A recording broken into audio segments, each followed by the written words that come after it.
The murder trial unveiled. The courtroom becomes a theater of love gone terrible in the riveting narrative of Kaitlin Armstrong's murder trial, with the horrific echoes of Moriah Mo Wilson's dying screams echoing through the halls. Enter the world of professional cycling, where a rising star's life was shattered when a web of love, rivalry, and jealousy collided.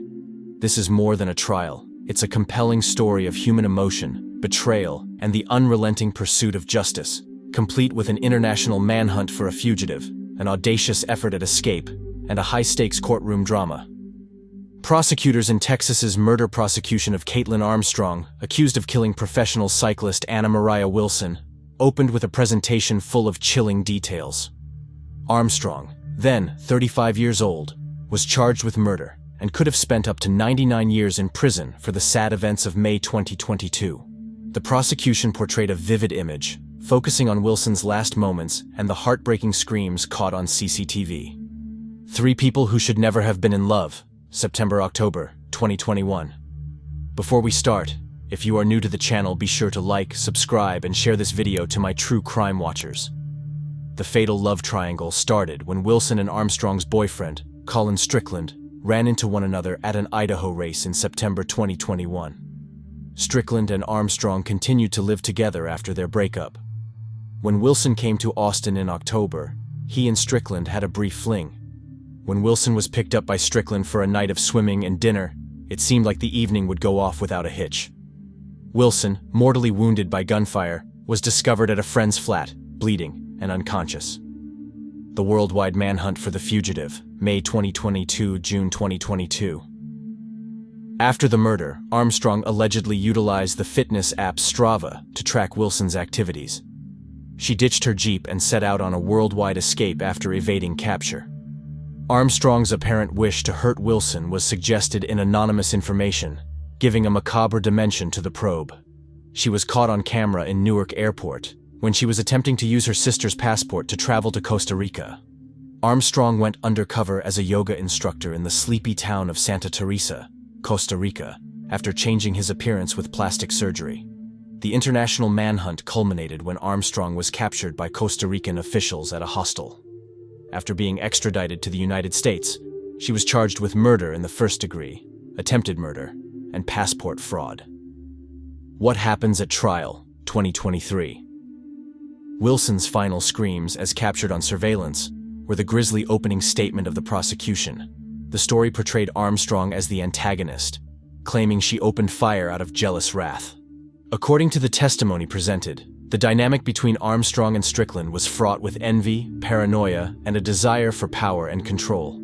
Strickland's appearance in court highlighted the intricacies of his connections with both Armstrong and Wilson.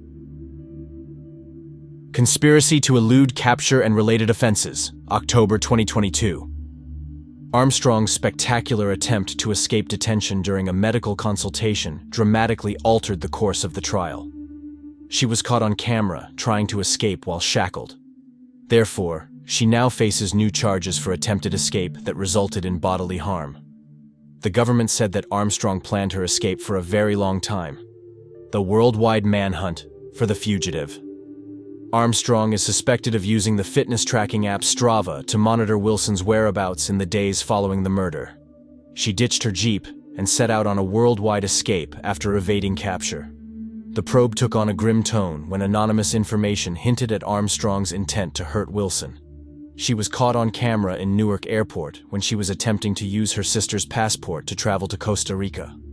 Armstrong moved to the sleepy beach town of Santa Teresa, Costa Rica, where she taught yoga under a fictitious name after undergoing plastic surgery. Aparentemente estaba buscando algunas alternativas o algunas posibilidades laborales en nuestro país. Sin embargo, yo creo que es el mismo error en el que caen muchas personas que al llegar a nuestro territorio tal vez no ven la gran posibilidad que tienen nuestras autoridades al ser un país pequeño de poder ubicar a cualquier persona que sea requerida.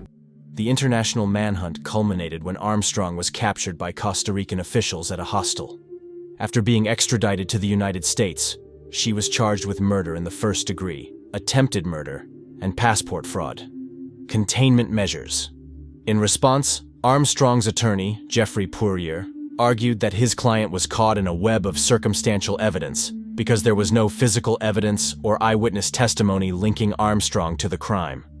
The given rationale points to a love connection between Wilson and Armstrong's boyfriend, Colin Strickland, a fellow elite cyclist. Prosecutors believe Armstrong tracked Strickland's conversations with Wilson and monitored Wilson's whereabouts leading up to the shooting. Prosecution begins. The prosecution began the trial with a harrowing recounting of Wilson's final screams as recorded by surveillance.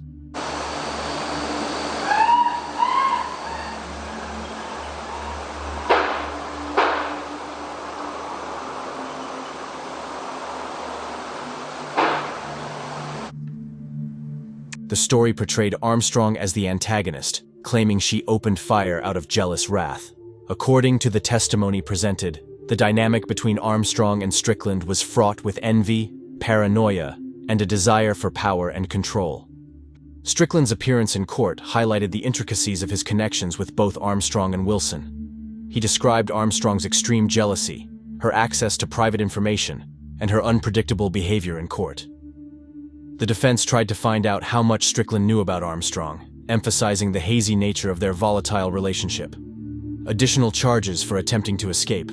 Armstrong's trial began several weeks after her alleged failed attempt to flee detention by assuming her sister's name and traveling to Costa Rica. After a worldwide manhunt lasting 43 days, she was finally captured by the authorities. The jury heard testimony from several witnesses, including Wilson's friend, police officers, and others who responded to the site of the shooting. I've been here about a couple years, almost 2 years, and I've seen 2 police cars patrol this area. Meaning it's that quiet, there's not much crime. Right. Prosecutors intend to show that Armstrong's SUV was parked outside Wilson's building, and that cartridge shells recovered from the scene of the crime matched those from a gun recovered at Armstrong's home. The defense argued that Armstrong's decision to leave the nation was motivated by her love of travel and yoga rather than by a desire to avoid justice. The trial took an unexpected turn when it was revealed that Armstrong had tried to escape from officials while at a medical checkup outside of the jail. As the trial progresses, it brings to light a heartbreaking narrative of love, treachery, and a desperate attempt to avoid the repercussions of a horrible murder. The prosecution is relying on inferences and other forms of circumstantial evidence to prove Armstrong's guilt, while the defense claims she is the victim of an unfair web of suspicion. This riveting courtroom drama is amplified by the gruesome circumstances of Wilson's final moments and the accompanying international manhunt. Additional charges for attempting to escape. Armstrong's spectacular attempt to escape detention during a medical consultation dramatically altered the course of the trial. She was caught on camera trying to escape while shackled. Therefore, she now faces new charges for attempted escape that resulted in bodily harm. The government said that Armstrong planned her escape for a very long time. Witnesses provided more insight into the tragic finding of Moriah Wilson's dead body as the courtroom drama proceeded. Several police officers and Wilson's companion, Kaitlin described the terrifying minutes after the shooting. The jury heard Cash's panicked plea for help and witnessed her frantic CPR attempts and body camera footage of the tumultuous event. The prosecution spent the whole trial trying to prove that love tensions between Armstrong, Wilson, and Strickland were the driving force behind the crime. In the days preceding the disaster, the prosecution claims that Armstrong painstakingly tracked Wilson's activities using a fitness app. However, Armstrong's defense team insisted that she was innocent, stressing that there was no physical evidence connecting her to the crime scene. Armstrong's lawyer, Jeffrey Puryear, disputed the validity of the case against her by saying his client was entangled in a web of circumstantial evidence, decision-making, and judgment. The multinational dimension of the lawsuit only added intricacy to the unfolding procedures. Armstrong's disguise and subsequent effort to flee to Costa Rica sparked speculation about how desperately she wanted to avoid prosecution. The prosecution claimed her acts showed she was guilty on the inside, but the defense insisted they had nothing to do with the upcoming trial. The trial took a dramatic turn when officials disclosed Armstrong's daring escape attempt during a medical consultation outside the facility. Armstrong, dressed as if he were in jail and handcuffed, can be seen trying to run away from police on a cell phone video filmed in the parking lot. Armstrong's legal woes were further compounded by this occurrence, as he was now also charged with felony escape. Sentencing. Wilson's family became clearly concerned during the presentation of evidence, adding to the tension in the courtroom. The jurors had to sort through a tangled web of feelings, connections, and inferences to reach a fair decision. I know how she thinks, and I know what she believes, and I know that she just would not do something like this. The trial was more than just a court case in the eyes of the public. It was a gripping tale of doomed love, treachery, and the pursuit of justice. As the courtroom drama unfolded, the future of Kaitlin Armstrong was in jeopardy, leaving jurors, attorneys, and onlookers alike eager to learn the outcome of this riveting case. As the trial's closing arguments began, the prosecution stepped up its efforts to present evidence that would convict Kaitlin Armstrong. Evidence connecting Armstrong to the crime site was presented by forensic experts who took the stand. Wilson's apartment's round shells were matched to a gun that was later recovered in Armstrong's possession, providing indisputable evidence linking him to the murder weapon. The technology components of the case were also highlighted by the prosecution, with particular emphasis on allegations that Armstrong monitored Wilson's whereabouts using the widely used writing app Strava. The digital fingerprint formed a picture of premeditation, indicating that Armstrong had been keeping tabs on Wilson's movements just before the fatal confrontation. However, the defense carefully examined each piece of evidence and provided rebuttals. Jeffrey Puryear suggested that there were grounds to suspect Armstrong's involvement because there were no eyewitnesses or video footage establishing his presence. He cast doubt on the authenticity of the forensic evidence and raised the possibility of contamination to cast doubt on the prosecution's story. Wilson's loved ones had to deal with hearing about her last moments on trial, and the strain was evident. Grief, fury, and the hope for justice all played out on the courthouse stage. The jury had the difficult task of unraveling the webs of inferences and making sense of the interweaving relationships between the many pieces of evidence. As the legal battle progressed, it became clear that the case had international implications. The court heard evidence about Armstrong's attempt to elude capture and his subsequent masquerade in Costa Rica. While the prosecution insisted that these deeds demonstrated a guilty conscience, the defense insisted that they were unconnected to the allegations at hand. Colin Strickland, a key witness in the case, unexpectedly testified. His testimony shed light on how he and both Wilson and Armstrong interacted with one another. The jury listened intently as Strickland testified about his complicated business partnership with Armstrong and his on-and-off sexual relationship with her. After hearing all of the testimony, evidence, and personal stories, the jury retired to deliberate. Kaitlin Armstrong's life depended on the decisions made by a panel of 12 people who were tasked with making sense of a tangled web of circumstances. As the public awaited the trial's completion, the case of Anna Moriah Wilson's terrible death and Kaitlin Armstrong's alleged involvement became more than a legal problem. It morphed into a story about the range of human experiences, from love to envy to desperation to the search for justice. The outcome of this legal drama will not only influence what comes next for Armstrong, but will also bring closure to those who have been deeply impacted by the tragic loss of a young cyclist. After days of heated discussion in the courtroom, the jury finally announced their judgment. The atmosphere in the courtroom was electric, as everyone waited for the foreperson to make the ruling. We, the jury, find the defendant, Kaitlin Armstrong, guilty of the charge of murder. As the verdict began to sink in, there were audible gasps and mutterings across the courtroom. Kaitlin Armstrong, expressionless, absorbed the severity of the words that sealed her fate. Grief, relief, and the sad understanding that justice had been done, albeit at a great cost, were all present in the gallery, which was crowded with members of both the victims and the defendants' families. Tensions rose as the sentencing part of the trial began.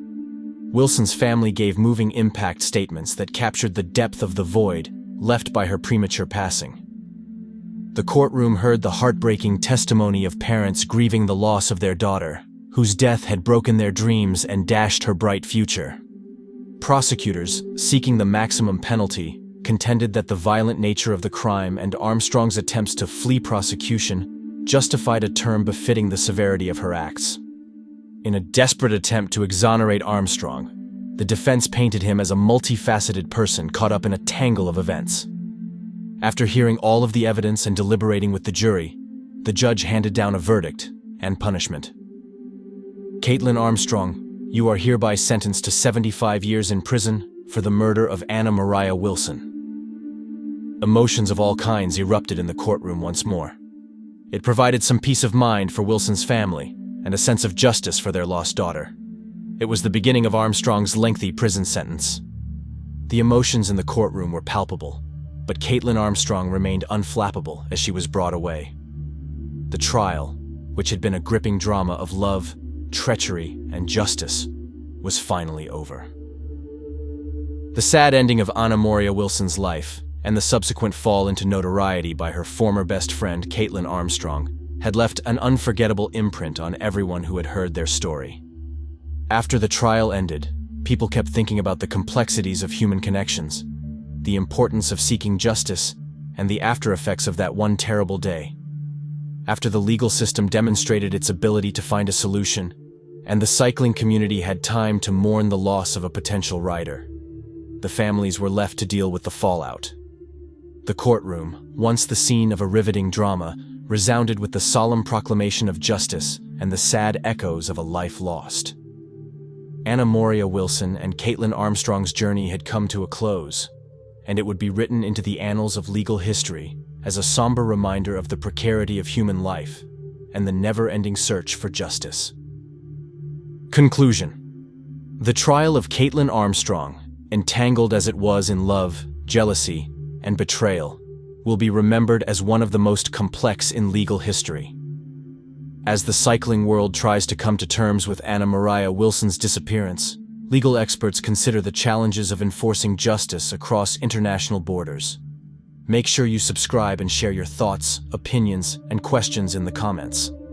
This enthralling saga's climax serves as a sobering reminder of life's precariousness and the far-reaching effects of deeds motivated by jealousy and wrath. Kaitlin Armstrong's fate has been decided, and the wheels of justice have turned.